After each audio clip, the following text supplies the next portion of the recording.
passeport de la Confédération des États du Sahel va être mis en circulation à partir du 29 janvier prochain. L'information a été donnée aujourd'hui par le président de la Confédération des États du Sahel, le général d'armée Assimi Goïta. Comment se présente le nouveau passeport de l'AES? Quelles sont les conditions de délivrance? Éléments de réponse avec le colonel Mamadou Soukouna, conseiller technique au ministère de la Sécurité et de la Protection civile. Il est au micro de Bemba Sibi.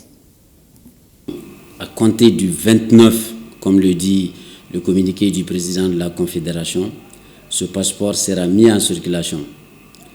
Et la mise en circulation de ce passeport AES ne joue pas autrement sur les passeports déjà en cours de circulation. Ces passeports restent valables jusqu'à leur date d'expiration. Néanmoins, la latitude est laissée aux titulaires de ces passeports CEDEAO qui veulent changer leur passeport de leur propre volonté, de pouvoir venir tranquillement changer leur passeport CEDEAO en passeport AES, bien entendu conformément à la réglementation en vigueur.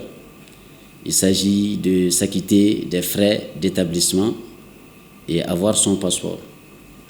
Et il est quand même bien de préciser que les demandes qui sont déjà dans le circuit ne concernent pas le passeport AES. Les conditions de délivrance restent exactement les mêmes.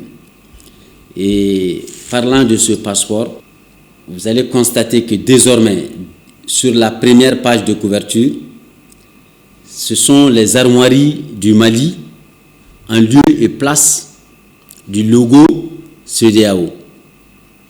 Et tout en haut, vous allez remarquer que c'est bel et bien écrit Confédération des États du Sahel AES.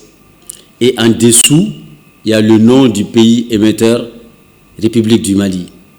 Et en bas des armoiries, nous avons la nature du passeport. Et sur la dernière page de la couverture, la page arrière de la couverture, vous allez voir de façon bien distincte le logo de l'AES. À part la couverture, il n'y a pas d'autres changements. Les spécifications techniques restent les mêmes pour les 3 pays membres de l'AES.